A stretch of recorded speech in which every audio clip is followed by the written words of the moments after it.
네, 첫 번째 주제입니다. 지난주 자산시장에 대한 부분인데요.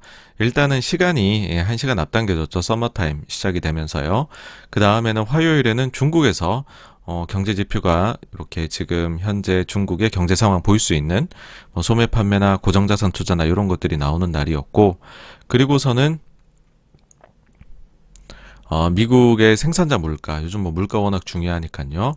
그리고 수요일에는 미국의 소매 판매 데이터, 그리고 엄청나게 중요했었던 FOMC 회의, 그리고 목요일하고 금요일에는 영란은행하고 일본 BOJ에서 금리 결정이 있었고요. 그 사이에 신규 실업수당 청구 건수 미국 나왔습니다. 중국에서 과연 위드 코로나 할 것인가 하는 부분하고 미국 국채 입찰이 괜찮게 나오나 우크라이나 러시아는 어떻게 돌아가나, 그 다음에 이란의 핵 협상은 잘 되어 가나, 뭐 이런 것들 정도까지가 지난주 자산시장 시작하기 전에 저희가 집중했어야 되는 부분들이고요. 일단 한번 각각 요일별로 무슨 일이 있었는지 한번 살펴보도록 하겠습니다. 먼저 이제 14일 월요일인데요. 중국 증시 급락 출발을 합니다. 보니까는 주말 동안에 아주 대규모 도시들이, 그리고 산업단지들이 몰려있는 그런 도시들이 코로나 전면 봉쇄 조치를 취하면서 이제 중국이 뒤늦게 이제 코로나로 난리가 날 수도 있겠구나. 그리고 저 도시들로 봐서는 중국이 수출이나 소비 모든 부분에서 큰 타격을 입지 않겠느냐라고 하면서 급락세가 나타났습니다. 근데 그와 더불어서 아니 이 정도 상황이 되면은 금리를 인하할 수도 있지 않을까라는 기대감도 일부 생겨났었습니다. 금리, 이제 미국 금리로 넘어가면은요, 매파적인 FOMC에 대비를 해가지고서 이날 미리 금리가 좀 많이 튀었습니다. 그래서, 이제 채권 시장에서는 FOMC의 매파성에 대해서 대비하는 모습이 나왔었고요. 그 다음에는 미국으로 넘어가면 이날 애플이 조금 빠졌는데, 뭐냐면 중국에서 봉쇄를 하니까 여기에서 생산을 이제 하는 여기 하청을 줘서 물품을 받아내는 그런 미국의 기업들이 좀 생산에 차질을 빚을 수도 있겠다라고 해서 피해주로 분류되면서 약세가 좀 나타났습니다. 그런데 이날 자산시장의 좀 재미난 부분이라고 할 수 있는데, 중국 봉쇄가 의외의 나비 효과를 불러냅니다. 무조건 안 좋을 것 같잖아요. 근데 중국이 봉쇄되니까 세계 최대 원유 소비국 중에 하나인 중국이 소비가 감소할 수 있을 것 같다라는 의견이 제기가 되면서, 그러면 유가가 하락해야 되는 것 아니냐. 그래서 유가가 하락을 하니까 인플레이션 우려가 감소하는 것 아니냐. 그러면 주식시장에는 오히려 좋겠네? 라는 논리가 만들어졌던 날이기도 하죠. 다음으로 우크라이나 러시아의 경우에는 양자 간에 좀 긴장도가 낮아질 것이라는 기대감이 이때부터 생겼는데, 왜냐하면 4차 협상에 돌입을 했기 때문입니다. 그리고 이날 나왔던 주요 뉴스 중에 하나는 바이든 대통령이 다음 주입니다. 다음 주에 유럽 순방을 검토하고 있다, 이런 이야기가 나오면서, 아니 뭐 아무런 결과물도 없는데 바이든 대통령이 유럽으로 날아가겠냐, 뭐가 있겠지. 다만 백악관에서는 그런 시각을 조금 경계하는 멘트가 나왔는데, 젠사키 이제 그 대변인이 긴장 완화 사인은 아직은 보이지 않는다라고 이야기를 했습니다. 그래서 이날 아시아 시장은 안 좋았고요. 미국 시장에서는 다우가 그래도 강보합을 보이면서 시장별로 약간의 차별한 모습 보였습니다. 금리가 FOMC 경계감으로 올라가면서 성장주들이 많은 나스닥이 좀 크게 하락하는 모습은 나왔었고요. 그리고 이제는 금리차도 넣으려고요. 장단기 금리차 10년 2년물 보시면 30bp 깨고 내려와 있는 상황이고요. 뒤에 가면 말씀드리겠지만 금요일에는 20bp를 간 넘깁니다. 이게 압착이 될수록 이 차이가 적어지면 적어질수록 향후 경기 침체가 나타날 가능성이 높다고 보는 것이다, 이렇게 해석을 하거든요. 그래서 요것도 이제는 좀 적어서 알려드리도록 하겠습니다. 15일 화요일에는 중국이 재차 급락을 합니다. 가장 큰 이유들, 사실 가장 큰 이유라기보다는 여러 이유가 겹쳤어요. 일단은 코로나 봉쇄, 그리고 중국 ADR 미국에 상장되어 있는 기업들의 상장 폐지 우려, 그리고는 전쟁에서 러시아가 중국한테 지원을 요청했다. 중국이 이걸 지원을 할 수도 있다. 그러면 중국도 서방 세계에서 스위프트나 이런 등등등등 제재를 당하는 것 아니냐. 여기다가 또 한 가지 더해졌던 게 월요일에 급락을 했단 말이죠. 그러다 보니까는 혹시나라는 금리 인하 기대감이 있었다라고 했잖아요. 근데 이날 금리를 동결하는 결정을 내립니다. 그러니까는 더더욱이나 하락을 했고, 이제는 하락세가 추가 하락세를 부르는 아주 안 좋은 사이클이 생겨났습니다. 이날 오죽하면은요, JP모건에서는 중국의 테크 기업들에 대해 가지고서 보고서를 새로 썼는데 그 투자 불가라고 썼습니다. 투자 불가. 그러니까 사실상 이 모든 요소들이 분석이 불가능한 지경이다라는 내용의 레포트였었고요. 오죽하면 이런 게 나왔을까? 예. 근데 보통 그런 게 있죠. 저런 거 나오는 날이 콕 이렇게 저점입니다. 보통 저점 부근이에요. 제가 이제 드리고자 싶은 그 말은 어떤 거냐 하면 홍콩 중화권 쪽은 지금 매도 클라이막스가 나왔을 수도 있다. 그런 생각입니다. 왜 그러냐면은 일단 매도 클라이막스가 뭐냐면 기존에도 약세를 보여요. 그랬던 증시가 마지막에 한 번 더 대량 거래를 동반하면서 거래량이 급증을 하면서 재차 크게 하락하면 그러면은 이게 매도 클라이막스 였었다 이게 그런 이야기들을 합니다. 그러니까 이거는 뭐냐면은 참다 못 참고 다 팔아버리는 거예요. 손절을 하는 거죠. 눈물을 머금고. 그래놓고 하나 다시는 주식 안 볼래. 그러면 이걸 사간 사람들은 누구겠어요? 현금을 가지고 있다 꾹 참고 있다 산 사람들이겠죠. 이 사람들 입장에서는 매입 단가가 상당히 괜찮거든요. 그러면은 이 사람들은 막 변동성이 막 크게 나타나도 견뎌내는 투자자이고 기존에 이미 많이 좀 손실을 봐가지고서 그래서 힘들어 하다가 마지막에 로스컷을 해버린 투자자들은 빠져나가 있는 상황입니다. 그걸 저희가 매도 클라이막스라고 하는데 지금 항생지수 보면은 아주 전형적인 매도 클라이막스의 모습이 발견이 됩니다. 다음으로 그래도 이날의 유일한 위안거리라고 할 수 있는데요. 중국 쪽에서는 여러 가지 데이터들이 잘 나왔습니다. 소매 판매 데이터도 예상보다 잘 나왔고요. 산업 생산도 고정자산 투자도 예상치보다 모두 잘 나왔습니다. 그래서 경제 지표들이 바닥을 탈출하는 신호가 중국에서는 보이는 것 아니냐. 증시는 비록 급락했지만요. 이런 게 있었고요. 그 다음에는 미국의 생산자 물가가 나왔는데 예상치 대비해가지고서 조금 낮게 나왔습니다. 그런데 전월치가 수정이 됐어요. 그래서 사실은 예상치보다 조금 높게 나왔습니다. 그래서 꺾였다고 말하기 좀 애매해요. 그런데 그 변동성이 큰 부분들이죠. 에너지하고 음식료 가격을 제외하고 근원 생산자 물가를 또 발표를 하는데 이거는 예상치 대비해서 하회를 크게 했습니다. 물론 이전 수정치를 추가로 여기에 더해준다고 하더라도 0.2가 플러스가 됐죠. 그래도 예상치보다는 낮게 나온 것이거든요. 그래서 근원 수치로 보았을 때에는 생산자 물가가 조금 꺾인 희망적인 모습이 있다. 근데 여기에 한 가지 더 말씀드리자면 이제 사실 생산자 물가에 대해 갖고 저희가 관심을 이렇게까지 가지는 거는 진짜로 처음 보는 것 같아요. 저는. 근데 미국의 생산자 물가가 일반적으로 중국의 그 물가, 생산자 물가의 한 3에서 5개월 정도 후행한다는 얘기를 합니다. 근데 보시면은 중국의 생산자 물가가 계속 좀 높게, 좀 최근 한 3, 4개월 전부터 예상치보다 낮게 나오거든요. 그러다가 가장 최근에 나온 건 또 예상치를 넘어서게 나왔습니다. 그래서 중국하고 미국의 생산자 물가를 보고 아직 물가 수치가 꺾였다 어떻다 이거 논하기는 조금 이른 것 같고요. 그 다음에 우크라이나 러시아의 경우에는 긍정적인 혹은 부정적으로 보일 수 있는 멘트들이 섞여서 나왔습니다. 근데 지금 포인트는 그겁니다. 회담장에 양자가 앉아있다 아직까지 그 자체가 희망적인 건데요. 과거에 1에서 3회 회담의 경우에는 하루 만에 이제 서로 박차고 나왔죠. 근데 이거는 지금 일주일 내내 이어지고 있습니다. 어차피 월요일에 시작한 거 계속해서 되고 있으니까 저 똑같은 멘트를 계속 사실 적어놨는데요. 뒤에도요. 일단은 자리에 앉아있다는 것 자체가 희망을 주고 있는 것이다. 그렇게 보셔야 될 것 같아요.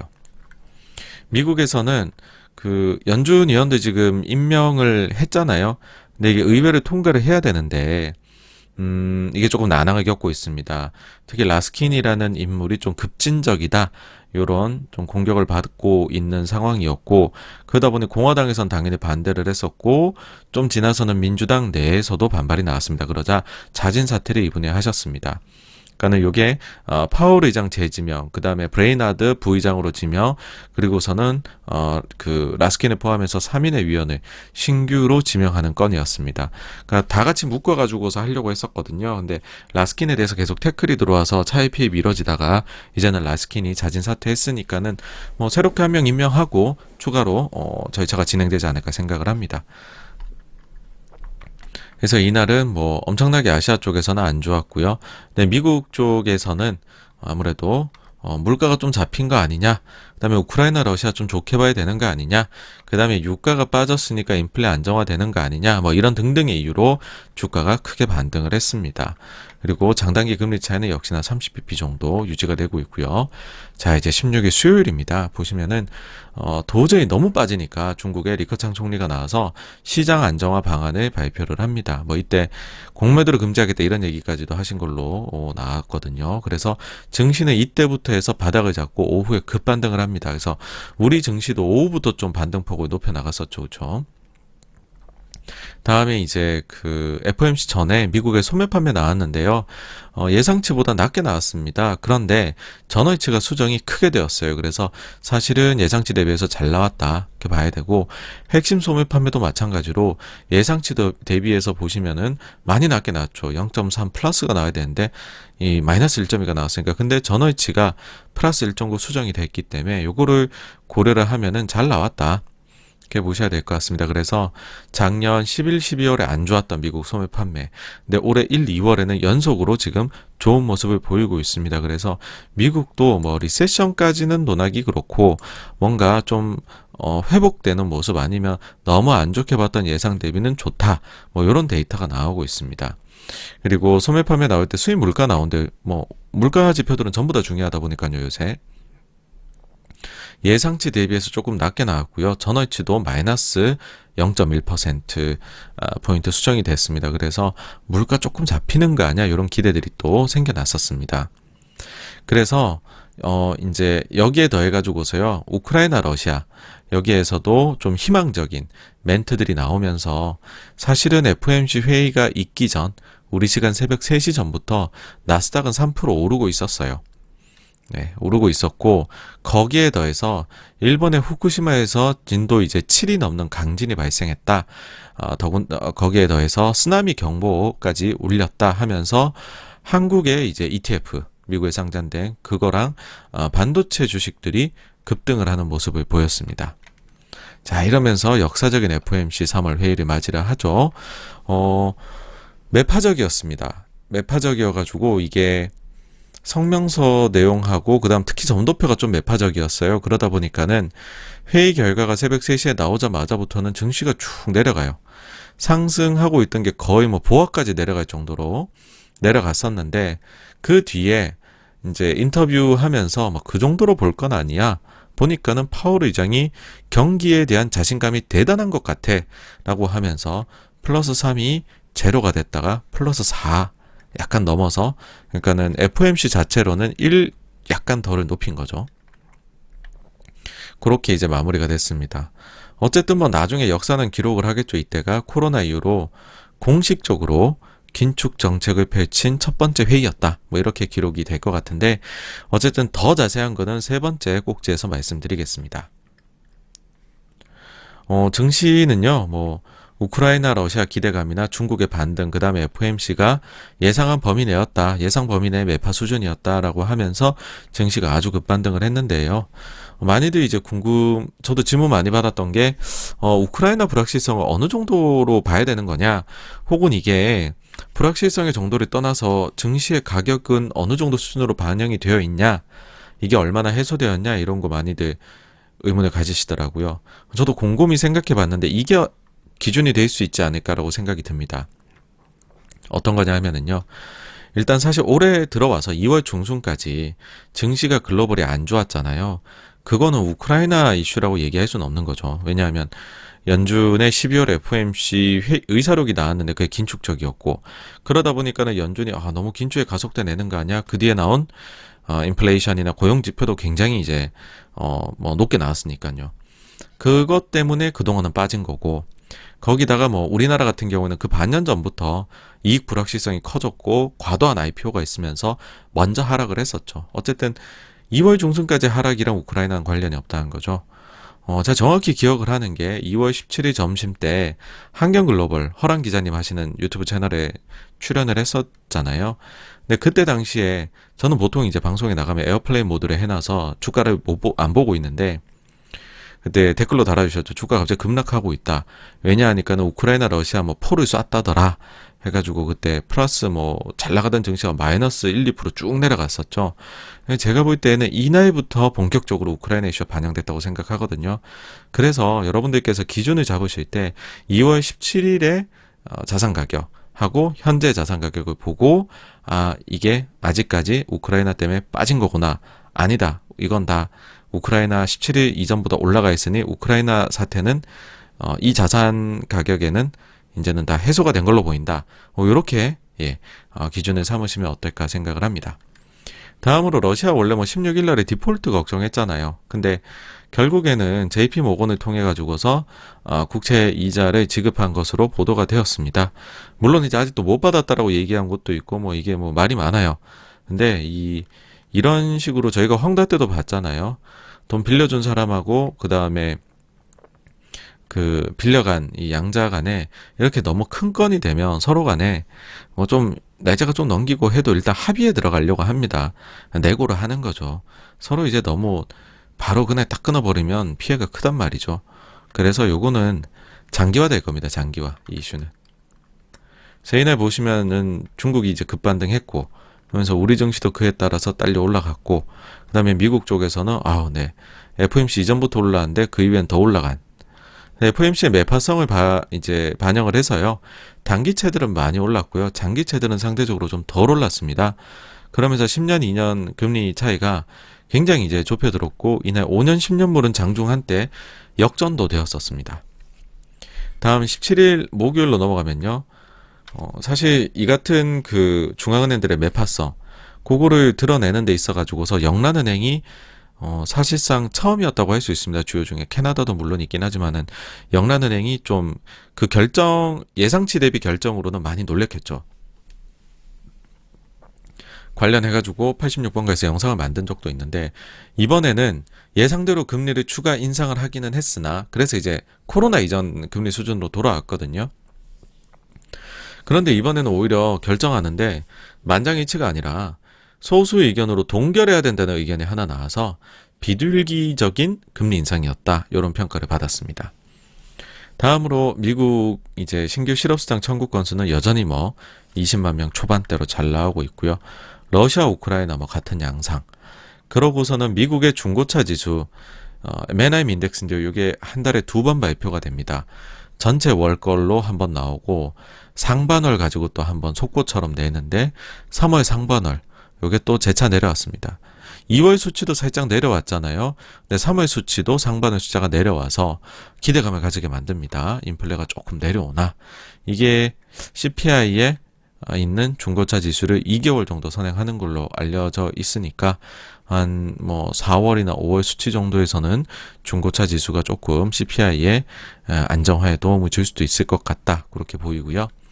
그래서 요날 보시면은 또 그 전날에 FOMC 이후에 미국 증시 좋았던 게 아시아 증시에도 훈풍이 왔고 그 다음에는 뭐 미국 증시는 추가로 더 상승폭을 키워나갔습니다. 다음 18일 금요일인데 일본 금리 결정 뭐 요즘에 일본은 그렇습니다. 뭐 혼자 있고 싶어요 나가주세요. 그런 식이라 이제 관심 자체를 받기 싫어해요. 오히려 관심 자체를 받지 않는 상황이 본인들 금리 결정하고 통화정책 펴는데 좋다고 생각하는 것 같고 원자재발 일시적인 물가 상승이 소비자 물가를 2% 이상으로도 만들 수 있을 거다라고 그러다가 이야기했지만 그렇지만 본인들의 통화정책에 미치는 영향은 없다라고 해서 우리는 뭐 마이웨이다 신경 쓰지 마세요 알아서 가겠습니다 하고 있고요. 러시아 9.5에서 20%로 금리 올렸었잖아요. 요번엔 동결을 했습니다. 자 이제 FOMC가 끝나고 나면 연준 위원들이 나와가지고서 저마다 말을 합니다.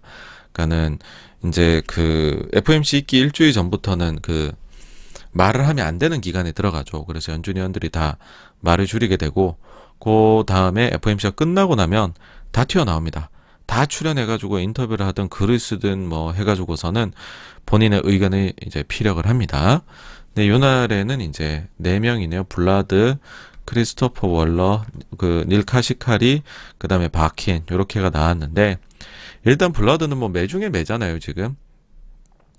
실제로 이번 3월 FOMC에서 25bp 인상을 만장일치로 통과시킨 게 아닙니다. 한 명의 반대가 있었어요. 누구냐? 블라드였거든요. 그러니까 블라드는 3월 회의에서 이미 50bp 인상을 주장을 했고요. 소수 의견으로. 그리고 50bp 인상과 더불어 3월에 QT도 실행을 해야 된다라고 주장했다고 본인이 글을 썼습니다. 그리고 점도표에 보시면은 2022년도에 금리를 어디까지 어느 정도 수준이 적절하냐 했을 때 3에서 3.25% 사이에 점 찍은 사람이 한 명 있거든요.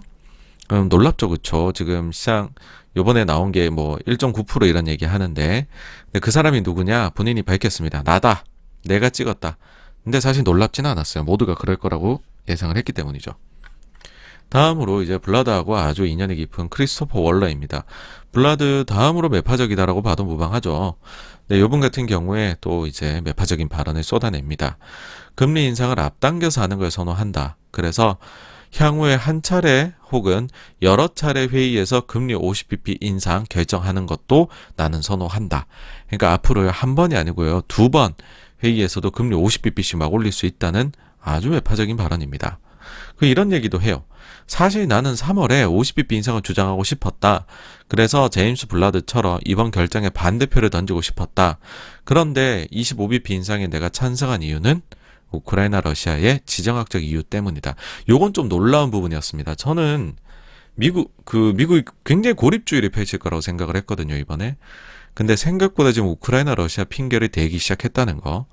그러니까는 요거는 요렇게 되면 나중에 이 이슈가 엄청나게 극대화돼 버린다라고 하면은 98년도에 러시아가 모라토리움을 선언했던 시기처럼 연준이 움직일 수 있다는 힌트를 주는 거라고 저는 개인적으로 생각을 합니다.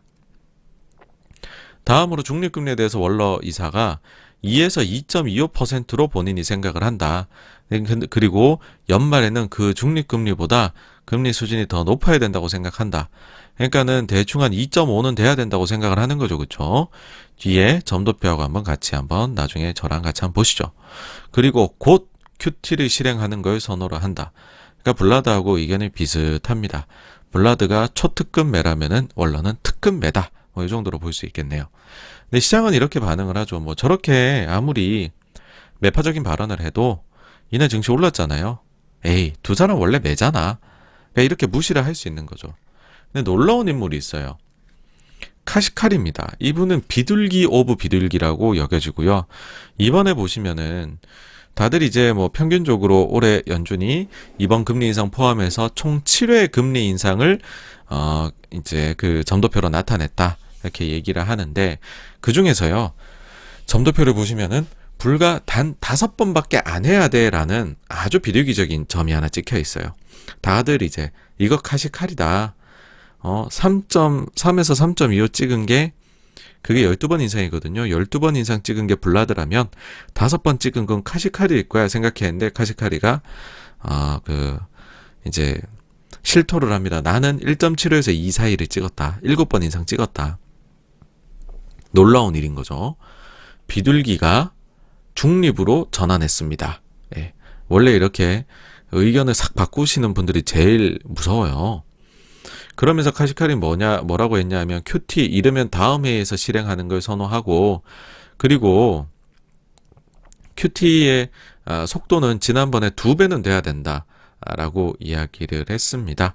그래서 지금 비둘기 오브 비둘기인데 상당히 저는 이게 더 놀라웠어요. 이게 더 놀라웠습니다. 그렇지만은 뭐 이런 거 시장이 별로 신경을 안 썼죠. 그리고 추가적으로 중요도가 좀 떨어지는 박힌 경우에는 50bp 인상 가능성에 대해서 여전히 열어둔다.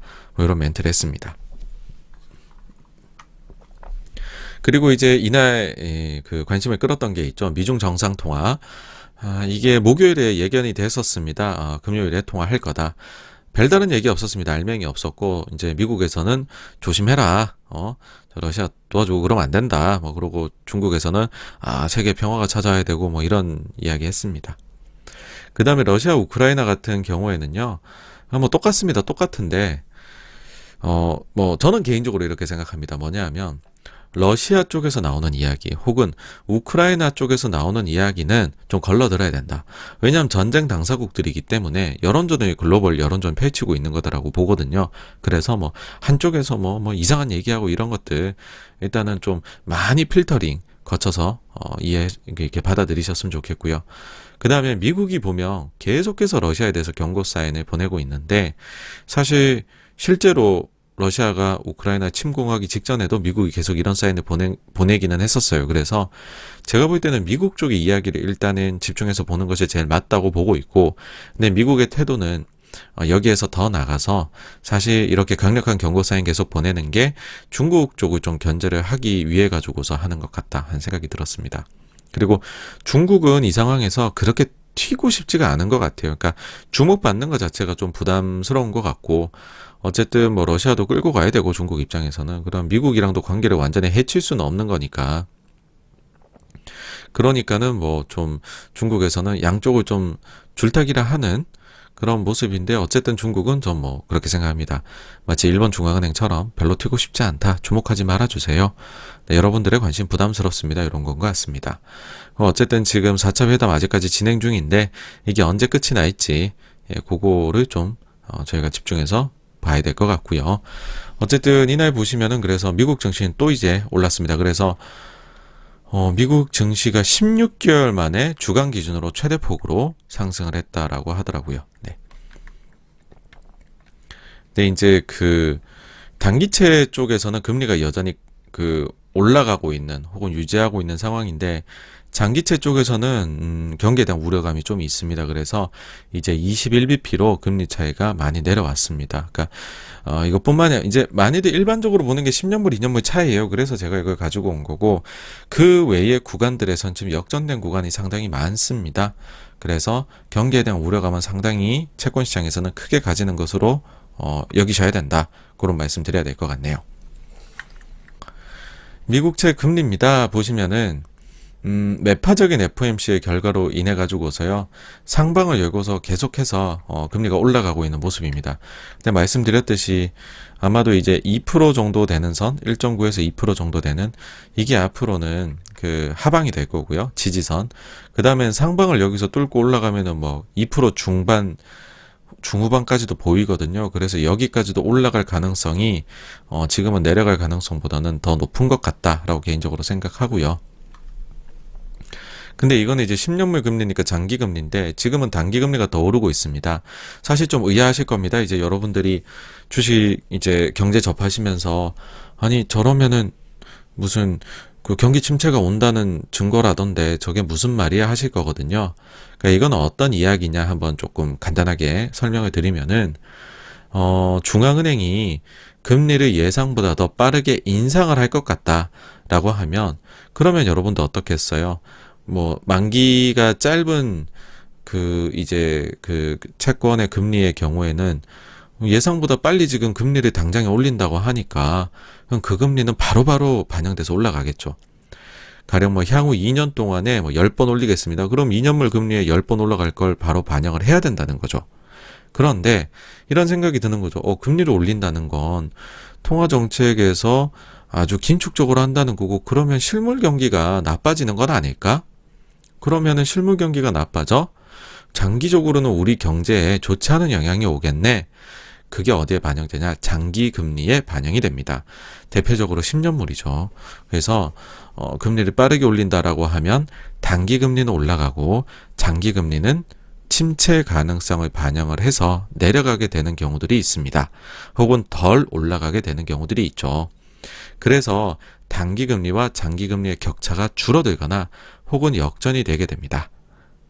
그러니까는 이 현상을 두고서 경기 침체의 가능성이 높아졌다고 채권 시장이 해석하고 있다. 현재의 그 중앙은행의 정책과 그 다음에 10년물 금리를요 보면서 그런 멘트를 하는 것입니다. 네, 그 정도 이제 알아두시면 좋을 것 같고요. 다음으로 공급망 문제인데, 어쨌든 뭐 피크에 대비해서 많이 내려왔습니다. 최근에 조금 컨테이너십이 숫자가 대기하는 게 좀 늘어나긴 했지만 엄청나게 내려왔죠, 그렇죠? 절반 수준으로 내려와 있어서 어쨌든 서부항을 봤을 때는 또 요거는 그 상해랑 미국 서부항 운임 지수입니다. 계속 내려오고 있죠.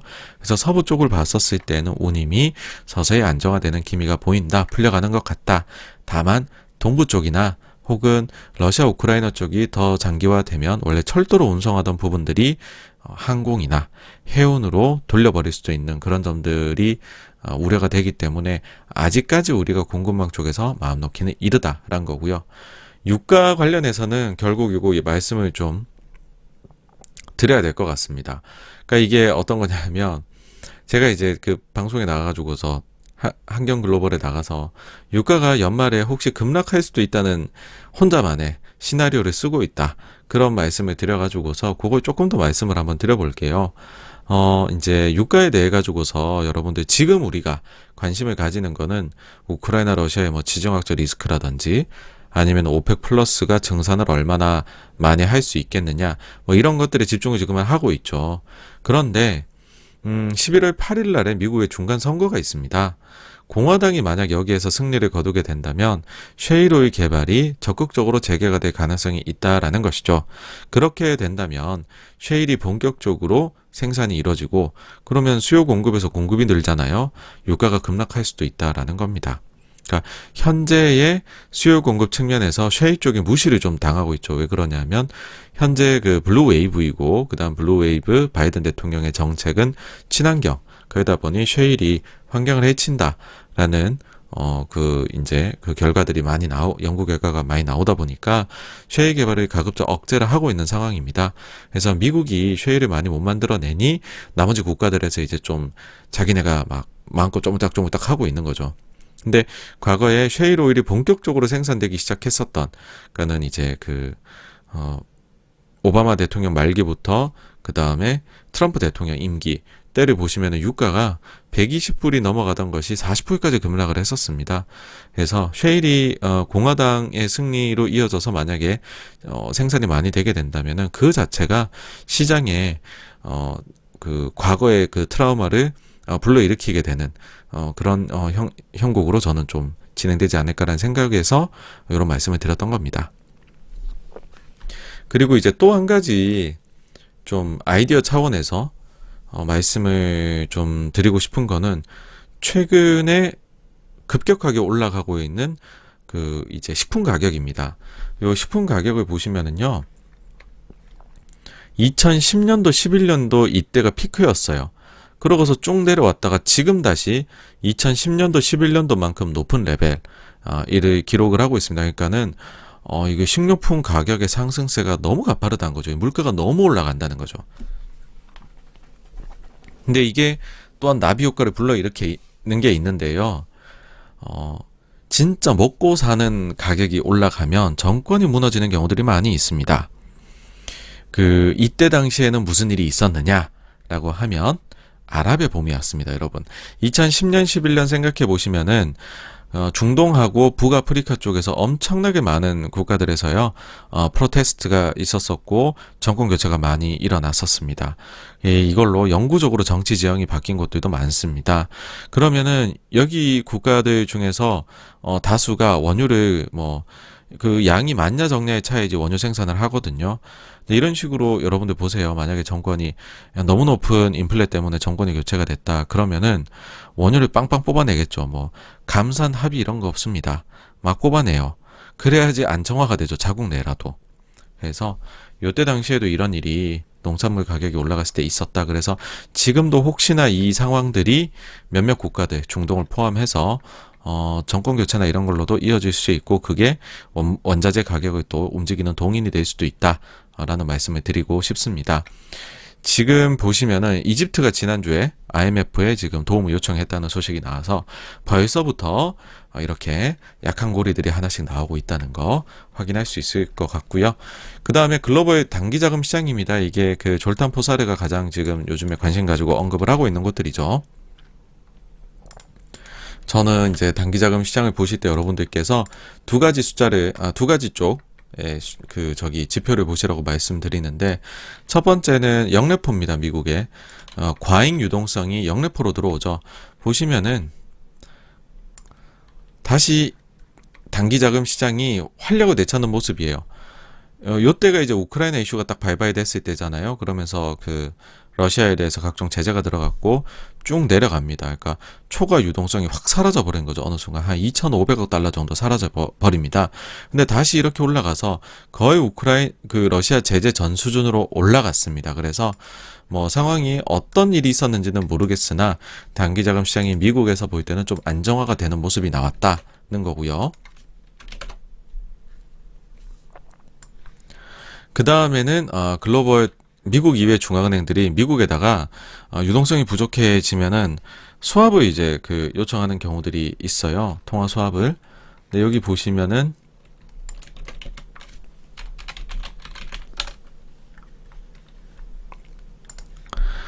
중앙은행 유동성 수합 요게 전주 대비해서 900만 달러 오히려 줄었네요. 그쵸? 그래서 다른 나라 중앙은행들도 지금 유동성에서 그렇게 문제가 있는 걸로 안 보는 것 같다. 그래서 요거는 계속 봐야 되는 이슈긴 하지만 일단은 좀 안정화 같다는 거고요.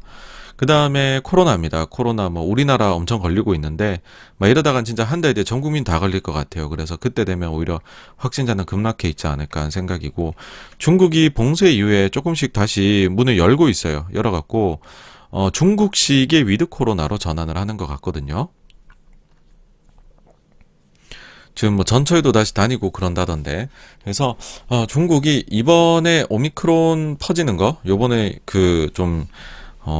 찬스로 삼아가지고서 제로 코로나에서 위드 코로나로 변모를 중국식 위드 코로나로 변모를 하려는 것 아닌가 생각을 합니다. 자, 이제 총평을 해보면은요. 사실 FOMC에 대한 반응으로 과연 좀 주식 시장이 맞는 걸까? 채권 시장이 맞는 걸까? 이게 지금 굉장한 이슈입니다. 채권 시장을 보면은 장단기 금리 차가 아주 줄어들었다. 침체가 임박했다. 게다가 상반기에 50bp를 인상하는 회의도 나오겠다. 이게 채권 시장의 주장입니다. 상반기에요. 5월, 6월 두 번 회의가 남았거든요. 근데 75bp 인상할 거다라고 채권은 보고 있습니다. 반면에 주식은 어떠냐? 이미 긴축 우려로 빠질 만큼 빠진 거 아니냐? 파월 의장의 경제에 대한 자신감, 그 다음 최근 나오는 경제 지표들도 뭐 선물 판매나 이런 것도 괜찮던데 침체는 안 오겠지. 그런 거죠. 저 개인적으로는 일단 채권 쪽에 좀 기웁니다. 마음이. 왜 그러냐 하면은요. 경제 지표를 보게 되면 뭐 물론 중국하고 미국 쪽의 지표가 여러분들 너무 불안해하지 마세요. 우리 좀 살아나고 있어요. 이런 사인이 나오고 있고 그 다음에는 요게 아틀란타 연준이 나오는 GDP 나오입니다. 1분기 GDP에 대해 가지고서도 마이너스 0.5까지도 갔던 것이 지금은 1.3까지 반등을 했어요. 그래서 좀 기대보다는 하단이지만 그래도 우리가 되게 나쁘진 않아 라고 이야기를 하는 거죠. 근데 기업 실적 부문에서는 우려를 표명을 할 만합니다. 이게 뭐냐 하면은 기업들 실적에 있어 가지고서 리비전이 되는 거. 그러니까 재설정을 하는 거죠. 내가 이거 다시 봤더니만은 야 실적이 그전보다 예상했던 것보다 나빠져 가는 것 같아. 그래가지고서 네거티브하게 그렇게 바뀌는 비중 혹은 파지티브하게 바뀌는 비중이 높은지 부정적으로 바뀌는 비중이 높은지 그거를 이제 비중을 따진 건데 이제는 그거 자체가 네거티브로 돌아섰습니다. 요 뒤에도 좀 더 네거티브로 가 있는데 그래서 어닝에 대한 지금 예상치 자체가 기대치 자체들이 내려오고 있다라는 거고요.